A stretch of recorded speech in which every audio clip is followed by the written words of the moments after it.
Avoir raison avec Raymond Aron. Suis-je à la recherche de mon personnage ? Franchement, non, je ne crois pas.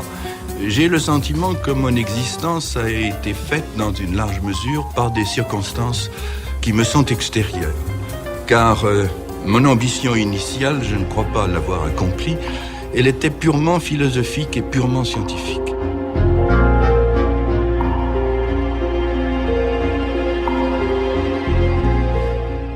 Quatrième épisode de la philosophie aronienne de l'histoire.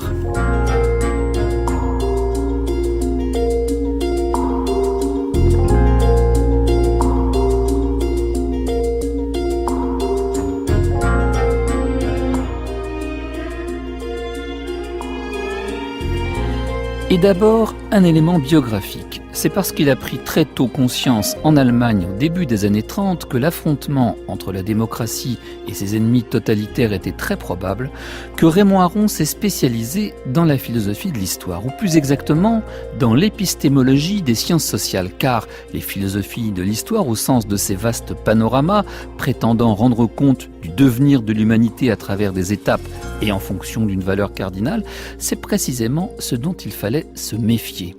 Le Reich de Milan et sa Weltanschauung pessimiste en fait partie, tout comme le matérialisme historique avec la lutte des classes comme moteur d'une histoire téléologiquement orientée vers le communisme. Aux yeux d'Aron, cette philosophie de l'histoire, là, dans la version française, rationaliste et universaliste, postulant un progrès de l'humanité grâce à la science et au perfectionnement, était dépassée. À la différence de ses maîtres, il pensait à partir de l'expérience de la Première Guerre mondiale et il pressentait les atrocités historiques à venir. L'optimisme naïf ne lui paraissait plus de saison. La question que se posait Aron était bien plus modeste. À quelles conditions l'historien peut-il prétendre saisir la vérité du passé ? Question cardinale, car elle décide de toute son œuvre à venir.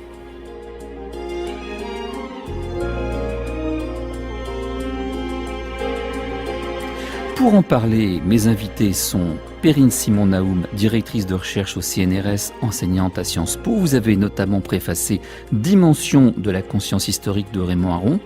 Et Sylvie Mesure, sociologue spécialisée dans l'épistémologie des sciences sociales, directrice de recherche au CNRS. Vous avez notamment préfacé de Raymond Aron l'introduction à la philosophie de l'histoire et vous avez édité certains de ses cours du Collège de France sous le titre « Leçons sur l'histoire ».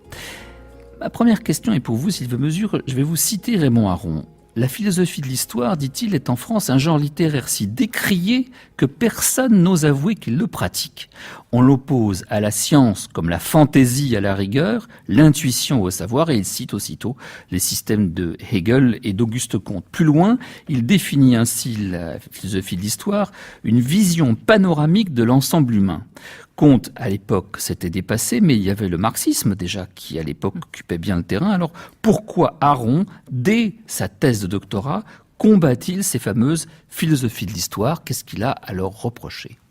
Alors, comme vous le soulignez bien, c'est dès les années 30 que, dans sa thèse, Introduction à la philosophie de l'histoire, que Raymond Aron s'est posé le problème des limites de la connaissance historique.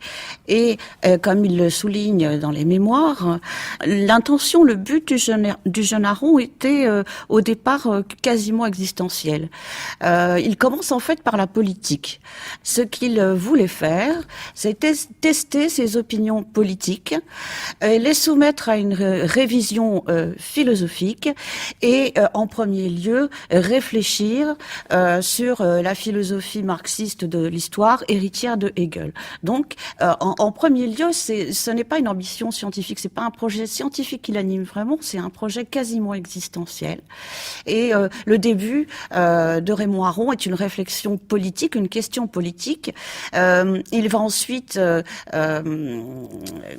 réfléchir sur les philosophies de l'histoire, dont le marxisme, la philosophie marxiste de l'histoire est une version, et il va revenir ensuite en montrant dans sa thèse les limites de la connaissance historique. Il va revenir à la politique en montrant comment la dimension de la politique comme dimension de la liberté, comme dimension de l'action est un un objet majeur de sa pensée et ce sur quoi il travaillera ensuite toute sa vie, comme il prolongera d'ailleurs sa réflexion sur les théories critiques de l'histoire.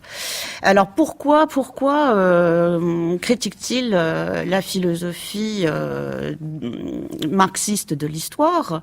Parce que il lui semble que c'est d'abord une thèse métaphysique, une thèse métaphysique sur l'histoire, une thèse ontologique qui présuppose que le devenir obéit à des lois scientifiques, que l'ensemble de l'histoire marche selon la raison, selon l'ordre de la raison, pour aboutir à une fin heureuse qui est le communisme. Dans sa thèse, Raymond Aron soutient deux choses. Premièrement, il veut, comme je l'ai dit tout à l'heure, montrer les limites de la connaissance historique et démontrer l'impossibilité de saisir en fait la vérité de l'histoire comme ensemble dans l'histoire même. Il le montre en réfléchissant sur ces limites de la connaissance historique qu'il est impossible d'appréhender scientifiquement l'histoire comme un tout en devenir. Et derrière Marx, il y a Hegel, qui postule une espèce d'unité du développement de l'histoire humaine, une espèce de téléologie, comme je disais, puisqu'on essaye de juger de l'histoire humaine tout entière à partir d'un point d'aboutissement d'où on dominerait l'ensemble du processus historique. Et il faut comprendre qu'à l'époque où Aron écrit sa thèse, ce type de philosophie de l'histoire est déjà, comme il le dit, totalement dépassé, dévalorisé. Pourquoi ? Qu'est-ce qui s'était passé entre-temps ? Dévalorisé, il y aura quand même de belles reprises de ces philosophies dogmatiques de l'histoire. En quoi serait-elle dévalorisée au moment de sa thèse? Vous songez Auguste Comte, je pense au positivisme, qui avait quand même pas mal dominé l'université française pendant un certain temps. Quand Aron fait sa thèse, le comtisme, le positivisme. Oui, mais il a été relayé par la philosophie marxiste de l'histoire, qui reprend l'idée kantienne selon laquelle l'histoire obéirait à un devenir connu, qu'on est capable de saisir scientifiquement. De ce point de vue, il n'y a pas de différence dans la représentation. Bien sûr, il y a d'énormes différences entre Comte et Marx. C'est pas ce que je veux dire. Mais du point de vue de la représentation de l'histoire, on a quand même dans les deux cas une représentation de l'histoire qui obéirait à des lois et qui se déroulerait selon un devenir connu et saisissable grâce à la science.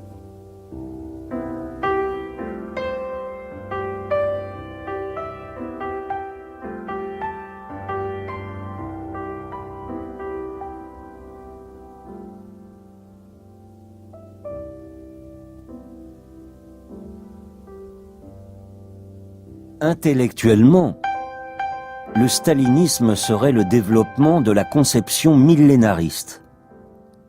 La valeur inconditionnelle d'un avenir, proclamé à la fois parfait et inévitable, justifierait de proche en proche tous les actes, si cruels soient-ils, de ceux qui sont les constructeurs de l'idéal, tous les événements, si mystérieux puissent-ils paraître, de l'histoire qui conduit au but ultime. Polémique. Penser la liberté. Page 506.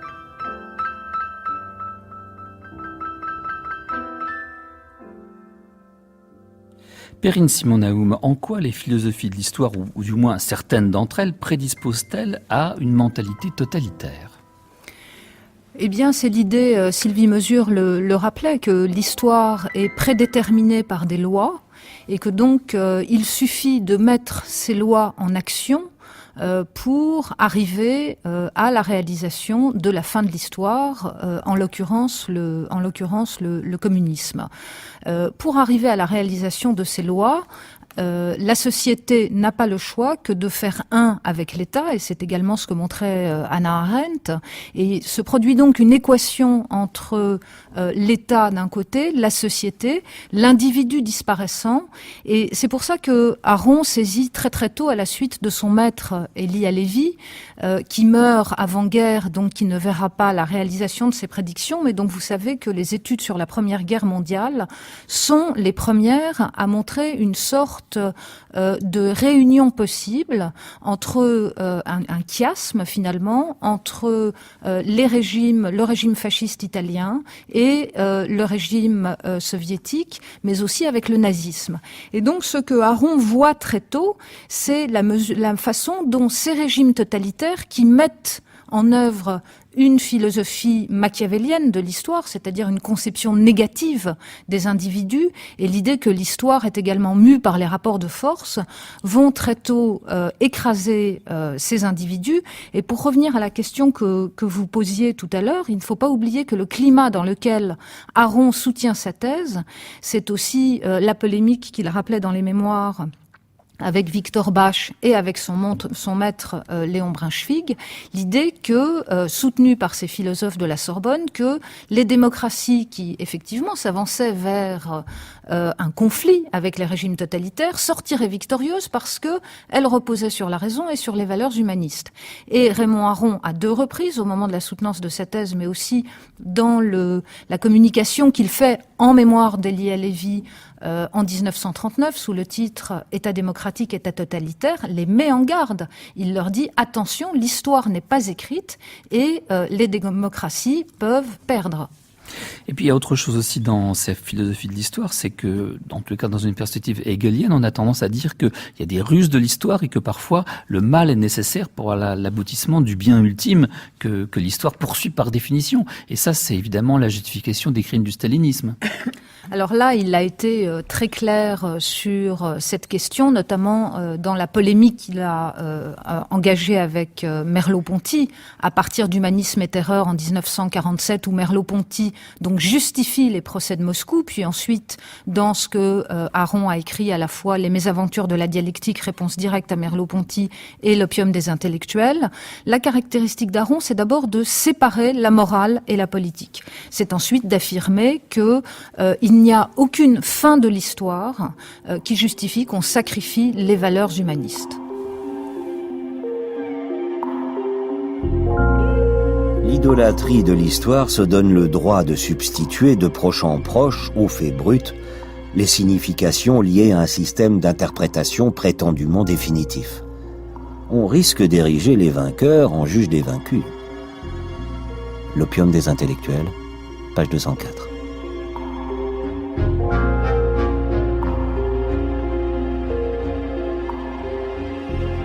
Mais sur un autre front, Sylvie Mesure, la thèse d'Aron comporte aussi une attaque contre le positivisme historique qui dominait encore plus ou moins l'histoire en France au début du XXe siècle. Wie es eigentlich gewesen, disait Léopold von Ranke, comme ça s'est réellement passé. C'était ça le mythe fondateur de cette école. La revue historique de Gabriel Monod, qui a été créée au lendemain de la défaite de 1870, prétendait s'inspirer de ces historiens allemands. Dans les années 30, le grand historien français, c'était encore Seniobos, qui lui aussi était allé étudier sur place en Allemagne après la défaite de 70, la fameuse science historique allemande. Alors en quoi Aron innove-t-il ? Pourquoi critique-t-il les historiens qui croient encore possible de reproduire la réalité du passé tel que ça s'est passé ? Et pourquoi le simple établissement des faits ne lui paraît pas suffisant ? J'ai relu là, avant de venir, quelques pages de Raymond Aron sur sa réflexion de jeunesse développée dans ses thèses, et il disait, ça m'amusait, qu'il avait en quelque sorte germanisé la pensée française de l'époque. Il n'est besoin que de lire la soutenance, le rapport de soutenance établi par le père Fessard pour voir combien l'opposition était frontale avec les positivistes de l'époque. Qui dominait la Sorbonne. Qui dominait la Sorbonne, bien entendu. Et la soutenance de thèse a été très rude, qui s'est déroulée salle Louis Liard à la Sorbonne. Elle a été très très rude et elle manifestait aussi l'incompréhension totale de ces positivistes de la Sorbonne face à la réflexion de Raymond Aron. Il s'est fait traiter de diabolique et de nihiliste. Et de satanique. Et de satanique. Satanique, parce qu'effectivement, son séjour en Allemagne lui avait fait pressentir aussi contre ces rationalistes de la Sorbonne qui croyaient éperdument en un progrès. dans l'histoire, et il avait bien vu que il pressentait la guerre à venir. Donc, sa soutenance était traduisait effectivement un sentiment comme ça de pessimisme et d'angoisse par rapport à l'avenir. Alors satanique et désespéré, est-ce que c'est dû, pour reprendre votre question, à l'influence qu'il aurait reçue de théoriciens comme Simmel, Weber, Denise? Effectivement, ce que montre Aron dans sa thèse, c'est que il est impossible de décrire, d'exposer les événements tels qu'ils se seraient passés. Tout le travail de Raymond Aron dans sa thèse est de montrer que l'histoire est forcément sélection. Elle est sélection, elle est découpage à partir d'un point de vue, que l'historien et que le philosophe n'est pas un moi transcendantal, c'est un moi situé dans l'histoire, un moi historique, et donc l'historien pose des questions nécessairement situées à la matière historique. La matière historique ne révèle pas d'elle-même et en soi sa vérité. Il faut questionner cette matière, questionner à partir des points de vue qui intéressent l'historien, un point de vue encore une fois situé dans l'histoire. Tout le problème étant de savoir, à partir de ce découpage de la matière historique, à partir de cette sélection historique, comment parvenir à une forme d'objectivité.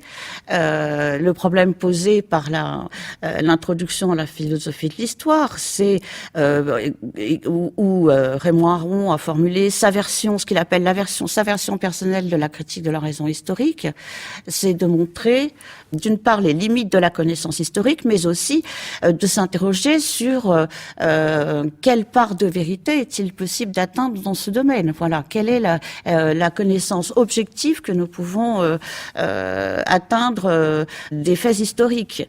Raymond Aron est revenu un petit peu sur cet élément parce que l'introduction à la philosophie de l'histoire donnait l'impression que Raymond Aron était parvenu à une sorte de dissolution de l'objet. Derrière les questions de l'historien, il n'y aurait pas la consistance des faits. Or, Raymond Aron a toujours à la fois voulu marquer les limites de la connaissance historique, mais aussi établir la part de vérité objective que l'historien peut atteindre. Il ne fait pas partie des historiens d'aujourd'hui qui disent que tous les faits étant construits, finalement, il n'y a plus de faits non plus. Ah non, il insiste toujours sur l'idée qu'il y a des faits et qu'on ne peut pas les dissoudre comme ça. Simplement, les faits sont sélectionnés par l'historien, ils sont aussi mis en perspective, mis en sens par l'historien lui-même. Perrine Simon-Naoum, comment concilier cette quête d'une vérité sur l'histoire tout en ayant conscience du caractère, vous le disiez Sylvie Mesure, du caractère historiquement situé de l'historien lui-même, qui n'a pas le point de vue de Dieu sur les événements, mais qui pose des questions qui sont celles de sa société, de l'histoire, de la société en question et du milieu à partir duquel il parle? Justement, Raymond Aron a poursuivi après la Seconde Guerre mondiale cette interrogation et il y a un recueil que j'affectionne beaucoup pour ma part qui porte le titre Dimension de la conscience historique, qui est un recueil d'essais qui paraît au début des années 1960, dans lequel Raymond Aron travaille donc la façon dont, après la guerre et de façon un peu nouvelle et chose qu'on ne pouvait pas prévoir évidemment avant-guerre, les hommes sont à la fois plongés dans un monde historique qui est celui d'une unité, et il reprend la célèbre phrase de Valéry en la changeant un petit peu et en disant comment nous autres, hommes des sociétés scientifiques et de l'âge de la bombe, nous devons maintenant avoir conscience que nous sommes historiquement situés. Donc la manière dont on peut à la fois penser l'histoire, penser les déterminismes de l'histoire, mais aussi penser la liberté de l'individu quand il s'inscrit dans l'histoire, quand il choisit de s'inscrire dans l'action historique. Et ce qui est très intéressant chez Raymond Aron, et c'était le reproche en fait qu'il adressait notamment aux philosophies de l'histoire, c'était l'idée qu'on ne pouvait jamais penser l'histoire, ou du moins que ça n'aurait pas un grand intérêt, si on ne pensait pas en même temps l'homme, l'historien, mais aussi l'individu historique, comme ayant les moyens d'intervenir dans cette histoire. Et donc c'est ce paradigme, alors qu'on cite toujours quand on parle de Raymond Aron, sans, à mon avis, toujours en concevoir la profondeur philosophique, du spectateur engagé. L'engagement d'Aron, c'est à la fois de constater que l'homme est engagé dans l'histoire, et qu'il ait cette conscience finie, cette conscience historique, mais aussi l'idée qu'il agit dans l'histoire. Et il a toujours été soucieux, contrairement à l'ensemble des autres philosophes de l'époque, de tenir ensemble et de rentrer dans l'étude épistémologique de cette action historique. Et c'est là que l'historien, finalement, venait en quelque sorte non pas se substituer à l'homme politique, non pas se substituer au prince, mais lui montrer, en fait, l'éclairer sur les conditions de ses choix, les conditions de ses décisions. C'est peut-être pour ça qu'il insiste tant sur la différence entre la science, l'observation scientifique dans les sciences dures qu'il connaissait bien, parce qu'il avait voulu faire une thèse sur l'épistémologie de la biologie, et il l'aurait probablement faite s'il n'avait pas eu les événements des années 30 et l'arrivée d'Hitler au pouvoir. Les événements, les phénomènes qui se produisent dans le domaine des sciences physiques et ceux qui se produisent dans le domaine des sciences sociales. Parce que, disait-il, l'histoire, à partir du moment où on en prend conscience, intervient évidemment dans le déroulement de l'histoire elle-même, puisque finalement, comme nous savons ce qui s'est produit, nous allons agir dans le sens de ce que nous connaissons de notre histoire. Alors qu'évidemment, dans le domaine des sciences physiques, les choses se produisent indépendamment de l'observation du scientifique qui est derrière son microscope. Et ça, c'est assez important. Est-ce que c'est pour ça qu'il fait tout ce détour dans son livre Introduction à la philosophie de l'histoire par les sciences physiques ? Alors, il veut montrer dès le départ, mais je pense que Sylvie Mesure répondra sans doute mieux que moi à cette question, évidemment que la causalité historique n'a rien à voir avec le déterminisme et la causalité mécaniste des sciences physiques. Sylvie Mesure. Oui, moi je dirais que, en fait, on sent ici l'influence de Dilthey, qui, dès 1883, dans l'introduction aux sciences de l'esprit, voulait aussi présenter une critique de la raison historique qui s'interrogerait sur la spécificité des sciences humaines, ce qu'il appelait lui les sciences de l'esprit, par rapport aux sciences de la nature. Donc Raymond Aron reprend dans l'introduction à la philosophie de l'histoire, il reprend cette interrogation de Dilthey, qui est d'une part en quoi les sciences humaines, ou morales ou sciences de l'esprit se distinguent-elles des sciences de la nature, et deuxièmement, quelle est la part de vérité susceptible d'être atteinte par ces sciences de l'esprit. Sur le premier point, je dirais que comme Dilthey, Raymond Aron aussi part de cette distinction entre sciences de la nature et sciences humaines, et il fait comme Dilthey le point central d'opposition entre les deux sciences réside à ses yeux dans le niveau de l'interprétation, de la compréhension, niveau spécifique aux sciences de l'homme, et c'est une réflexion qui mène aussi dans l'introduction à la philosophie de l'histoire, qui, comme je le rappelle aussi, était pour lui sa version personnelle de la raison historique. Donc, d'une part, on a une réflexion sur l'autonomie des sciences humaines par rapport aux sciences de la nature, et d'autre part, sur l'objectivité qu'elles sont susceptibles d'atteindre. À la fois naturelle et humaine, l'histoire demeure en effet un drame sans unité. L'histoire devient humaine parce que l'homme se cherche une vocation, parce qu'il oppose sa destination à sa destinée. Mémoire, page 676. L'événement, le fait historique est, écrit Aron, à l'entrecroisement de la nécessité et de l'accident. La nécessité, on l'observe dans les sciences physiques, l'accident, plutôt dans les sciences humaines. On peut en découvrir le sens par la méthode, disait-il, de la prévision rétrospective. Dans ces conditions, il devrait être possible, dans une certaine mesure, de prévoir l'avenir. Perrine Simon-Naum. Non, prévoir l'avenir, au contraire, Raymond Aron a toujours nié cette possibilité. Ce qu'il construit à partir de cette prévision rétrospective, c'est en fait l'idée que l'historien doit se poser la question de savoir qu'est-ce qui se serait passé si. Qu'est-ce qui se serait passé si, à la veille de la Première Guerre mondiale, les dirigeants des grandes puissances avaient compris dans les décisions, je dirais, les plus ponctuelles, où l'enchaînement des choses allait les conduire. Donc Raymond Aron, en fait, distingue deux niveaux dans le travail de l'historien. Il distingue d'abord, toujours avec cette idée que l'histoire est une construction de l'historien.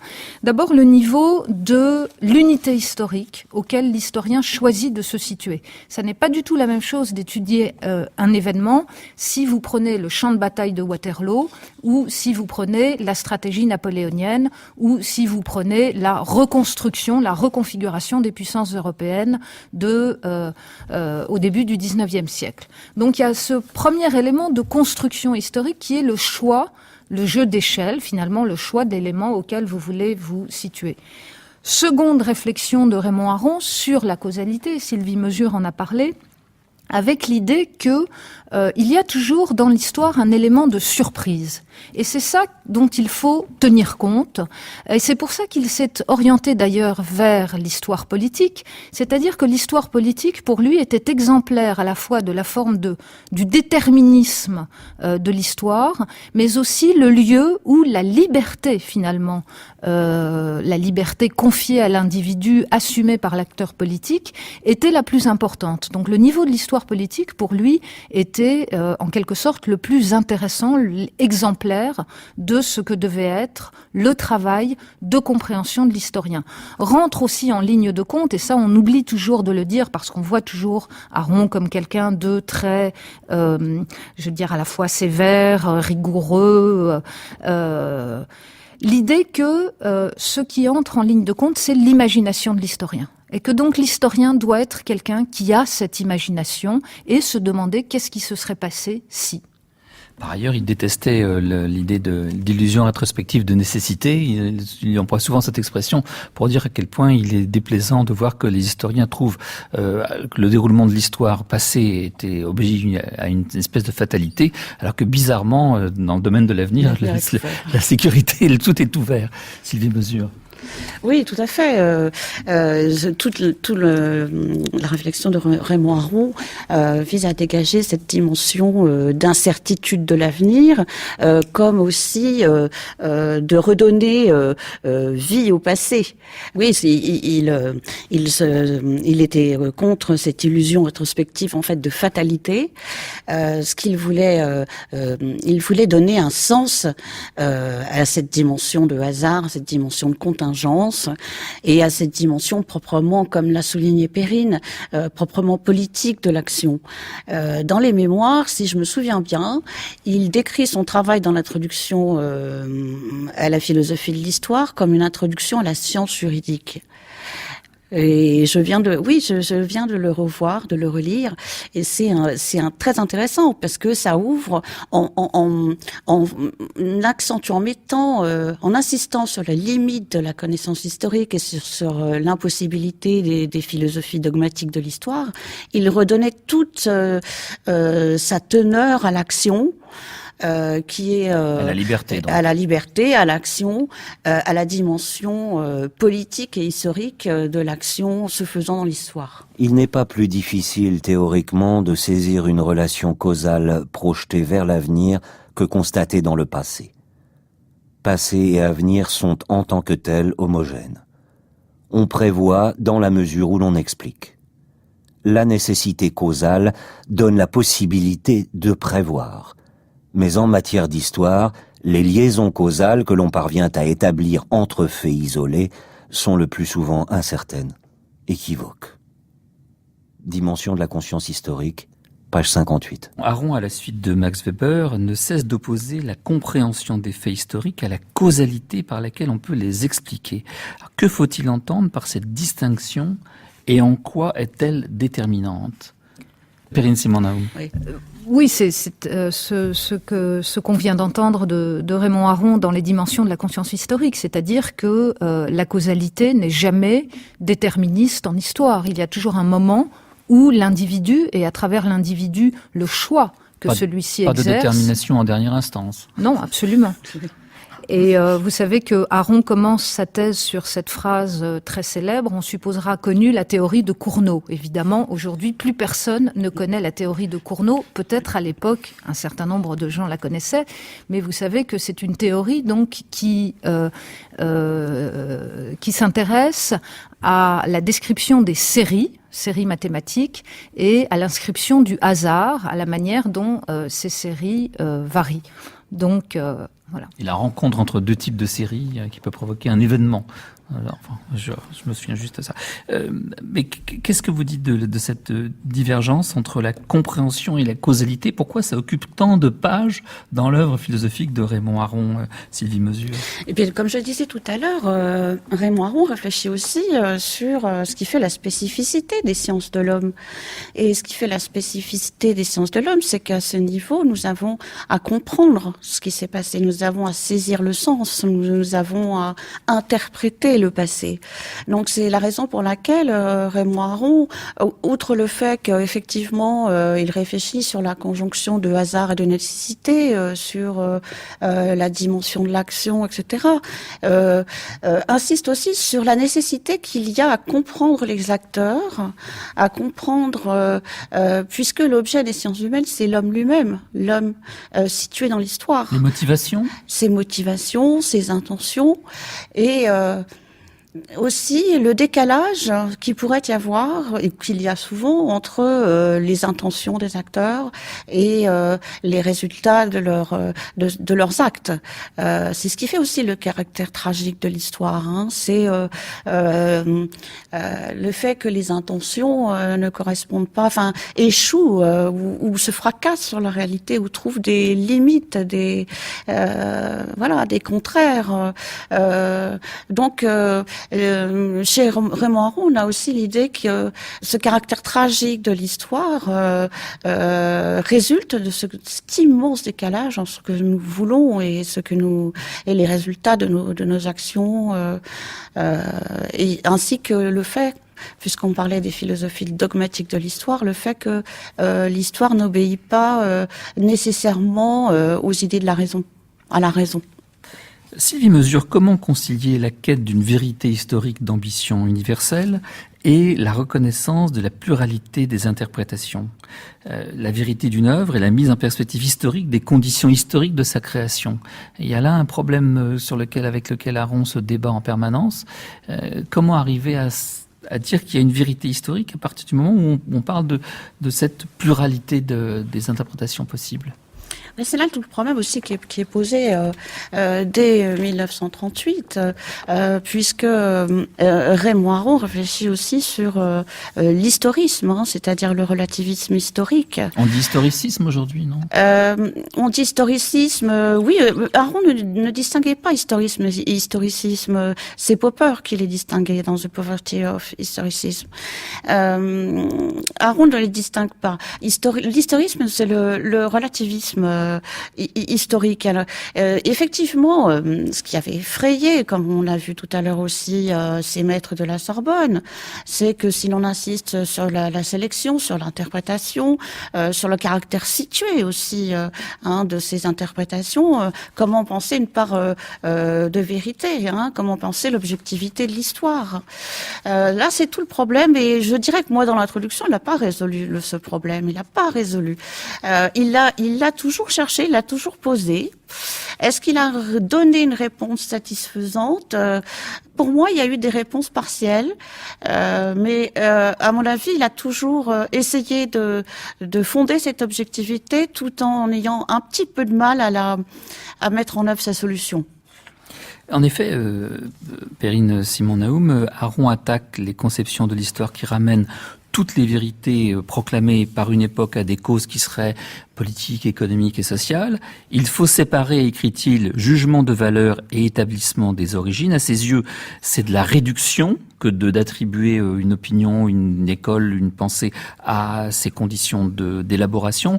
C'est du relativisme historique, on le disait à l'instant. Le risque avec l'histoire des idées en particulier, est-ce que ce n'est pas précisément de cantonner les penseurs au fait que ce sont des reflets de leur époque, des témoins de leur époque, des jalons dans une histoire intellectuelle? Est-ce qu'on n'a pas à nouveau ce problème soulevé notamment par l'école de Cambridge avec Pocock et Skinner, de distinguer entre ce qui, dans une pensée, a une part de vérité et ce qui, dans cette pensée, est réduite par les professeurs que vous êtes toutes les deux, quelque part, à simplement des jalons dans une histoire intellectuelle que nous connaissons, et on range les gens dans des cases et on se demande pas si ce qu'ils disaient avait un sens pour nous encore ou pas. Et Aron se débat aussi avec cette idée-là.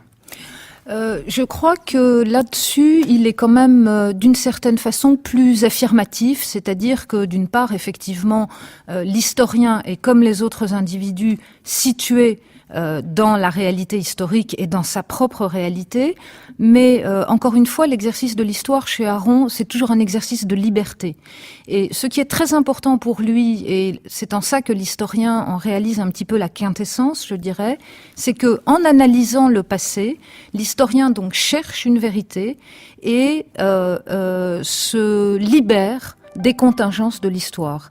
Et donc l'historien serait d'une certaine façon l'individu chez lequel la liberté historique prend tout son sens.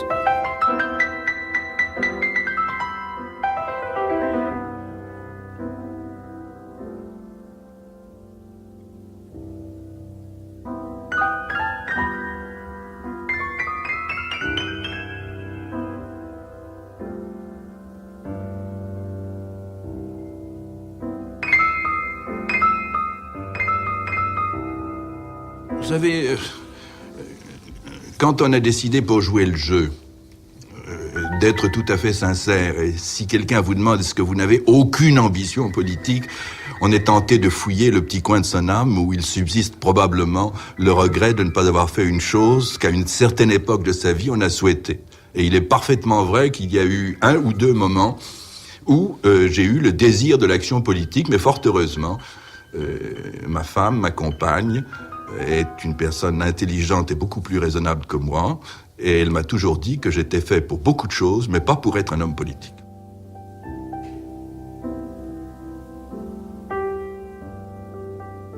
Quand même, il a pris sa carte au RPF, il a suivi De Gaulle à Londres, il s'est engagé pour Pompidou, contre Poher, il s'est engagé pour Giscard d'Estaing aussi, donc Sylvie Mesure, la politique, il en a fait un petit peu quand même. Alors comment on peut être à la fois un historien, postuler une espèce de savoir universaliste au-dessus de la mêlée, et puis en même temps avoir ce type d'engagement ? Je dirais que c'est tout le problème posé par Weber aussi, entre le savant et le politique. Même si dans la préface qu'il donne à la traduction des deux essais de Weber, Aron relativise un peu l'opposition qui est très stricte chez Weber. Malgré tout, il distingue bien le travail du savant et le travail du politique. Donc pour lui, ça a une grande valeur. D'ailleurs, dans les mémoires, il se présente comme un professeur. C'est le professeur Raymond Aron. Et mais c'est aussi l'éditorialiste du Figaro qui intervient et qui est très lu par les ministres et par le public. Oui, mais il a bien en tête cette distinction quand même, savant politique. Et je dirais que pour lui, c'était aussi une vocation dans les deux domaines. Perrine Simon-Naoum là-dessus ? Oui, je dirais que l'éditorialiste dans le Figaro et dans l'Express n'est pas du côté du politique, mais il est du côté du savant. Je crois que effectivement Aron a eu des velléités d'engagement politique, mais très brèves, quand il a été directeur du cabinet de Malraux, par exemple, au ministère de l'Information. Vous parliez de Londres. Londres, c'est quand même différent. Londres, c'est vraiment un engagement existentiel, philosophique pour la liberté, donc je ne le rangerai pas. Je pense que ça n'est que dans une seconde... Écoutez, aller à Londres avec le général pour faire de l'antigaullisme, c'était quand même assez original. Ah oui, ça, ce sont les paradoxes, effectivement, d'Aron. Non, je crois que ce dont il était parfaitement conscient c'était de ce que lui pouvait apporter en tant qu'observateur engagé, mais aussi en tant que philosophe et historien, justement, aux gens qui étaient directement pris dans l'action politique. Et les moments d'intervention que vous avez mentionnés sont des moments où je crois que Aron ressent de façon particulièrement douloureuse, sans doute, le fossé qu'il y a entre les deux mondes. J'évoquerai, par exemple, la tragédie algérienne. Raymond Aron est quand même l'un des premiers à avoir compris que l'Algérie serait indépendante. Et il publie ce livre en 1957, au moment où le monde intellectuel et le monde politique lui-même est encore pris dans un début de tentative d'analyse des événements. De la même façon, au moment de mai 68, la révolution introuvable qui lui a valu les foudres une fois de plus de Sartre, justement qui le renvoyait à ses études en disant Monsieur Aron, le professeur est nu. Aron avait parfaitement analysé les choses. Et c'est là, je dirais, la difficulté pour les exégètes de la pensée d'Aron, c'est-à-dire qu'il est à la fois philosophe, il travaille sur la pensée de l'histoire, sans jamais perdre le réel de vue. Dès 1932, il l'avait dit dans un article, le philosophe doit consentir au réel. Et donc, très tôt, il s'est formé aux problématiques économiques. On peut citer son fameux article sur la politique économique du Front populaire, à la sociologie. Qui publie dans une revue philosophique pour pas gêner Léon Blum au pouvoir. C'est très mignon, ça. Donc, ces études de sociologie, et c'est très frappant de voir que, et tout à l'heure, Sylvie Mesure parlait de cette tension qui existait dans l'œuvre d'Aron, en disant que elle trouvait qu'il y avait eu des résolutions partielles. Et effectivement, à partir des années 60, Aron est quelqu'un qui va aller promener sa pensée de l'histoire et l'appliquer de façon très novatrice, d'ailleurs en France, dans le domaine des relations diplomatiques. Dans le domaine des études sociologiques, il y a les 3 cours du début des années 60 sur la lutte des classes, les 18 leçons sur la société industrielle et démocratie et totalitarisme. Il y a les désillusions du progrès, qui dès 1969 est très en avance sur son temps, sur la réflexion sur la croissance. Donc il promène justement cette rigueur philosophique et cette réflexion critique dans des domaines particuliers du savoir historique. Il n'y a plus l'histoire comme une totalité, il y a l'histoire avec ses déterminations, mais dans différents champs.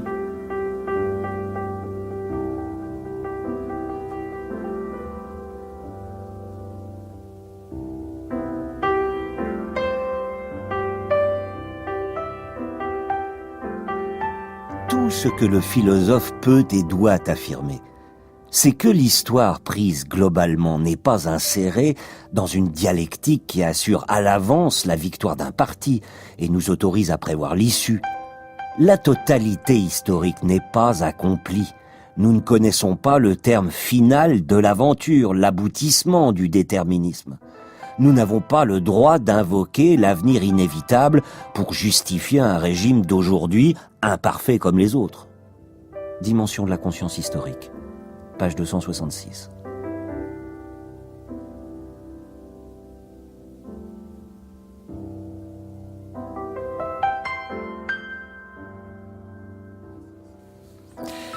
Il existe aujourd'hui un genre que l'on peut appeler histoire immédiate ou histoire du temps présent, auquel je ne refuse pas le droit à l'existence, écrivait Raymond Aron dans les mémoires que citait à l'instant Perrine Simon-Naoum. Sylvie Mesure, c'est le moins qu'on puisse dire, puisqu'il lui a donné ses lettres de noblesse à cette histoire du temps présent, à cette histoire de l'immédiateté. Aron est aussi un remarquable historien de la guerre froide, de la République impériale américaine, vous le disiez, des relations internationales, mais aussi de la politique extérieure française, de l'économie, etc. Alors, et puis des religions séculières aussi, dont il fait une espèce d'histoire. Alors comment qualifier la méthode d'Aron quand il passe de ce soubassement intellectuel que constituent les livres dont nous avons parlé jusqu'à présent, qui sont des livres de formation d'une espèce de soubassement intellectuel, encore de fondation intellectuelle, et puis l'œuvre ultérieure qui est une œuvre liée à l'actualité, commentée au jour le jour par quelqu'un qui est à la fois un professeur, un éditorialiste. Oui, mais je voudrais souligner le fait que comme vous l'avez souligné, son travail des années 30 constitue une véritable ossature théorique, hein, mais que ce projet aussi l'accompagnera jusqu'à la fin de sa vie.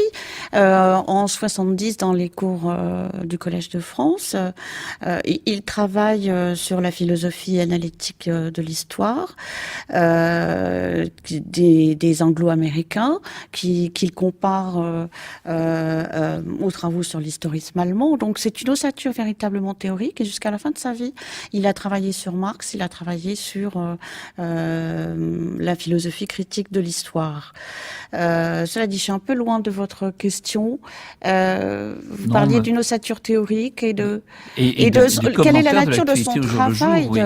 Oui, alors que dans l'introduction à la philosophie de l'histoire, comme il le dit dans les mémoires, il est un peu réticent à cette idée d'histoire du temps présent. Il l'écarte, oui, tout à fait. Et dans les mémoires, il la retient. Voilà, dans les mémoires, il la retient. Que dire? Effectivement, ces travaux de journaliste, il se présente toujours comme un professeur qui écrit des articles. Voilà, il se présente pas comme un journaliste. Et ses ennemis comme un journaliste qui donne des cours au Collège de France. Voilà. Donc voilà, je sais pas, peut-être Perrine, tu as...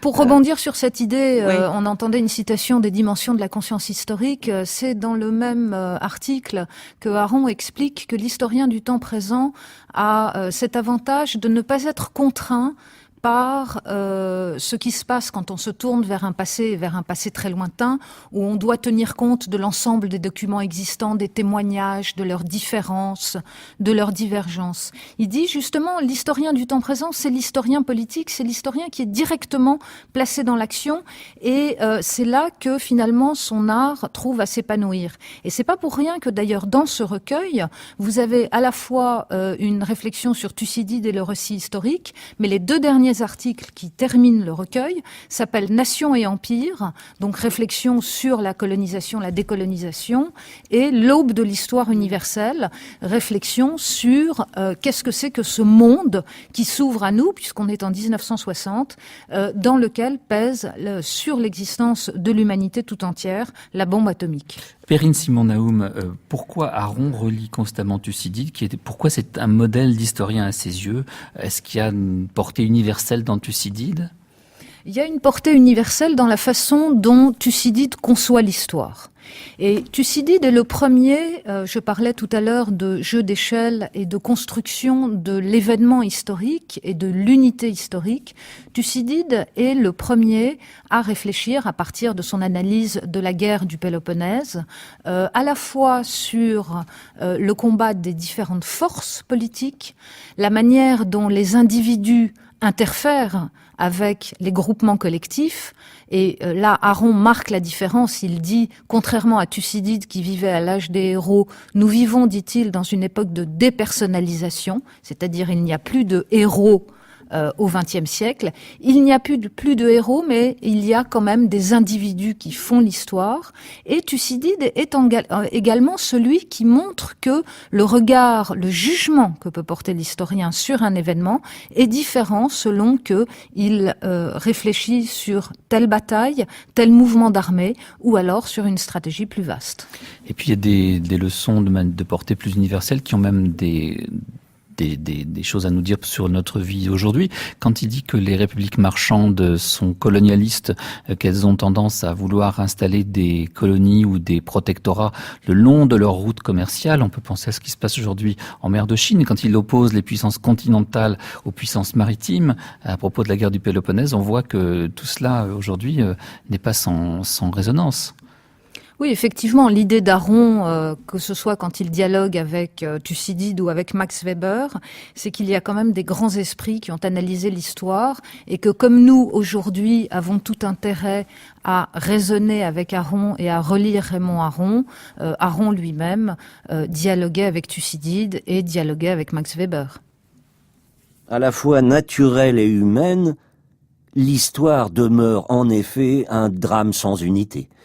L'histoire devient humaine parce que l'homme se cherche une vocation, parce qu'il oppose sa destination à sa destinée.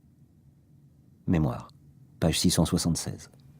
Alors, une expression relevée dans l'anthologie de parution récente qui s'appelle Une histoire du XXe siècle, qui est parue en Tempus en 2 gros volumes, l'instruction de juges historiens en quête de coupables.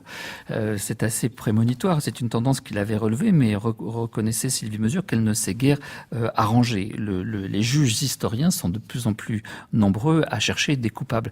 Il y a quelque chose de prémonitoire dans cette phrase de Raymond Aron, qu'en pensez-vous ?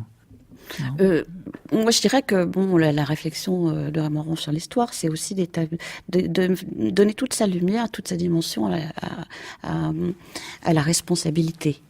Voilà. Mais pas à l'anachronisme moral. Ah, tout à fait. Mais quand même à la responsabilité. Raymond Aron n'a jamais refusé à l'historien le droit de juger ou d'évaluer l'action des acteurs historiques.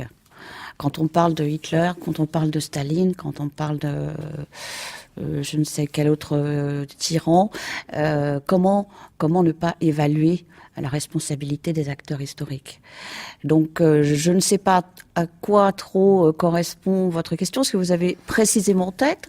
Le fait que de plus en plus d'historiens jugent le passé à l'aune des valeurs d'aujourd'hui plutôt que de celles de leur époque. C'est ça, voilà, l'anachronisme. Perrine. Perrine Simon-Naoum.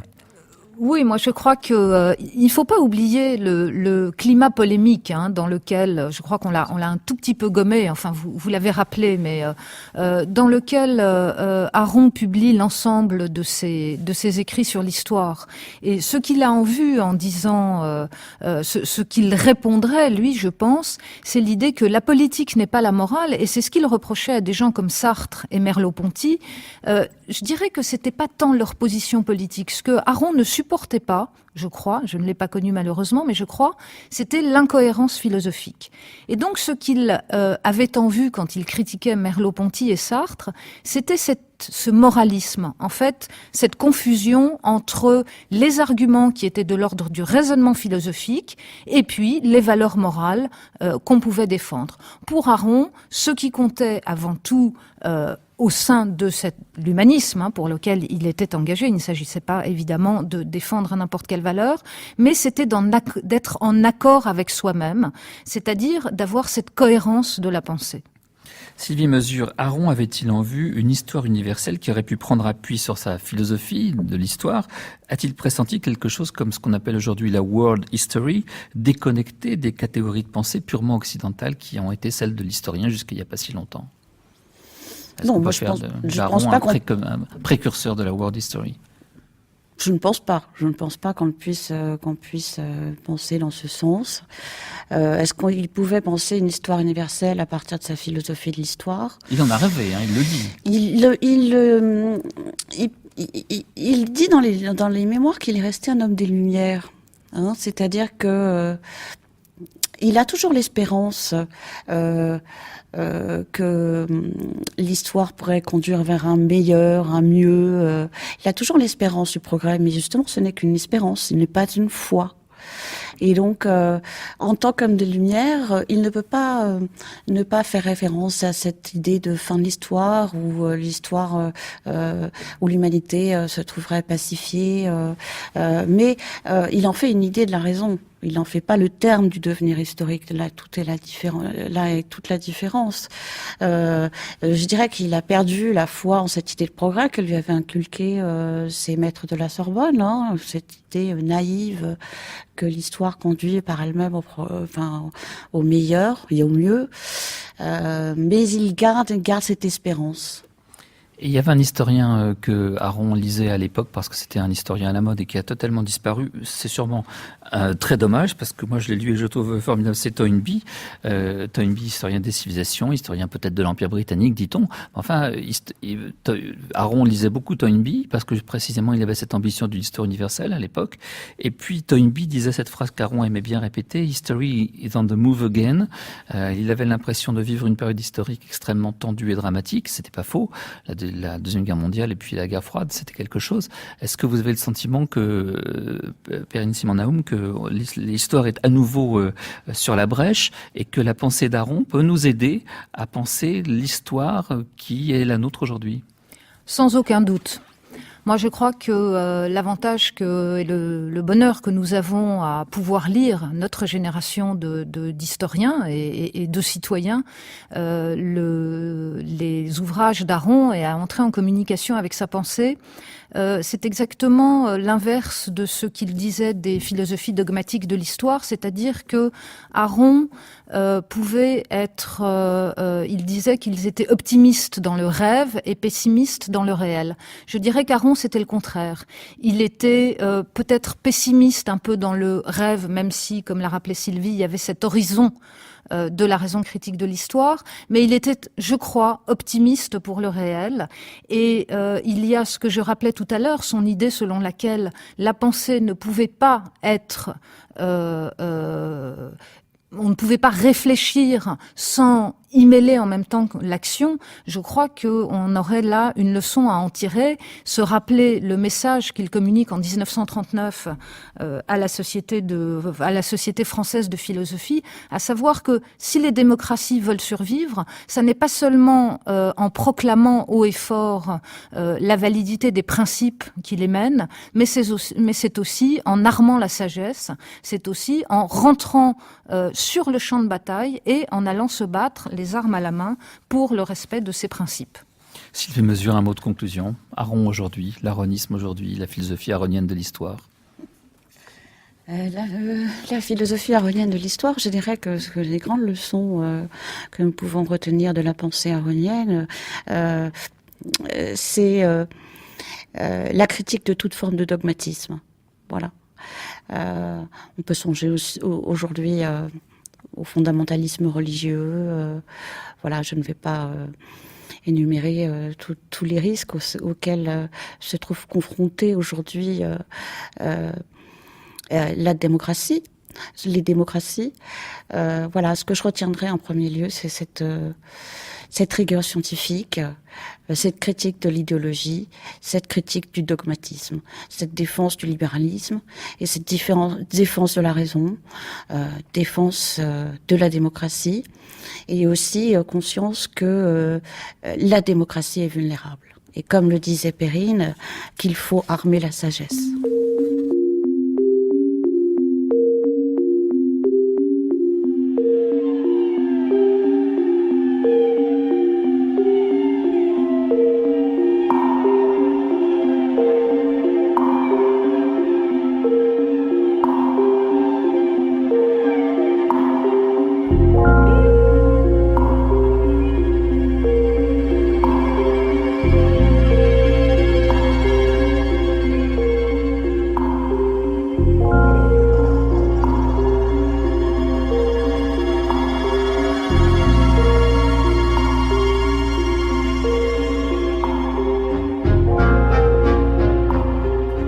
C'était Avoir raison avec Raymond Aron.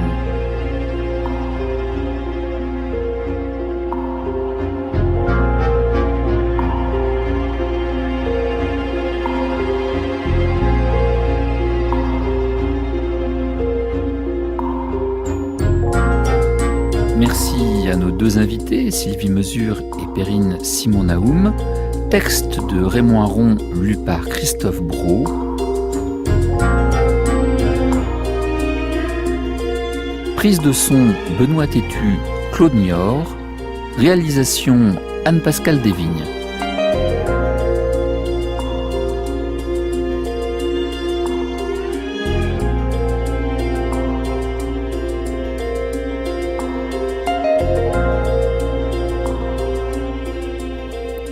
Demain, dernier épisode de notre série aronienne, Les héritiers, actualité de la pensée de Raymond Aron. À demain.